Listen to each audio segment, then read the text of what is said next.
নমস্কার বন্ধুরা, the foodie ইঞ্জিনিয়ারের নতুন একটি ভিডিওতে আপনাদের সকলকে স্বাগত জানাই।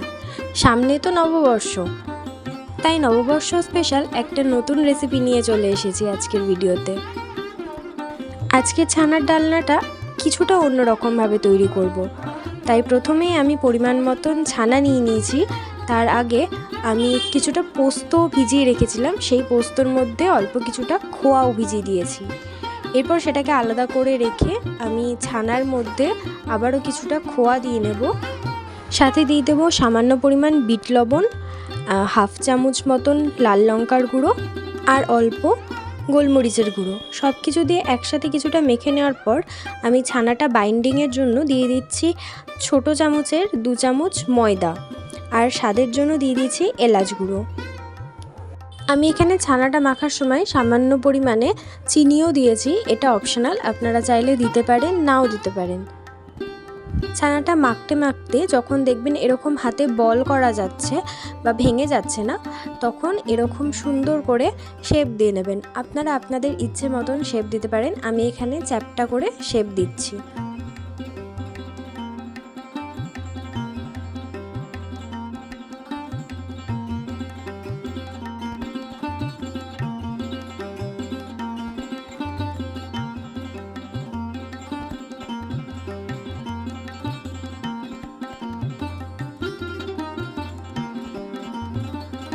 এখানে আমি সবগুলোই ছানার শেপ দিয়ে নিয়েছি, সবগুলোই আমি একই শেপের করেছি, আপনারা চাইলে অন্যও করতে পারেন।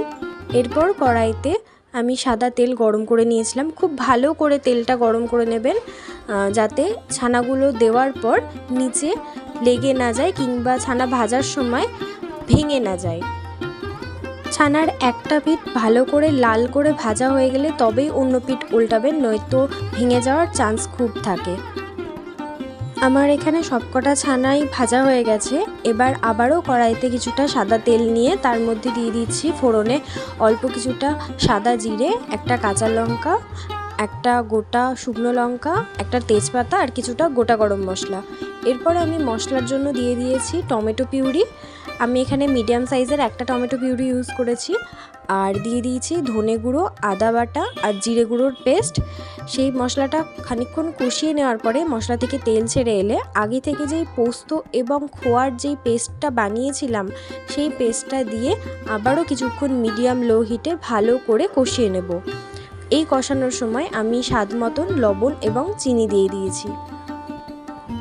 মশলাটা 3 থেকে 4 মিনিট ধরে মিডিয়াম লো হিটে খুব ভালো করে কষাবেন, যতক্ষণ না মশলা থেকে কাঁচা গন্ধ ছেড়ে যায় এবং মশলার একটা খুব সুন্দর রং আসে।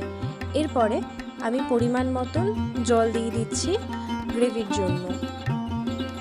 জলটা ফোটার সময় অল্প পরিমাণ গরম মশলা এবং গাওয়া ঘি দিয়ে ছানার ডালনাগুলো যেগুলো ভেজে রেখেছিলেন সেগুলো এক এক করে দিয়ে 1 থেকে 2 মিনিট ফুটিয়ে নিলেই তৈরি আজকে ছানার ডালনার।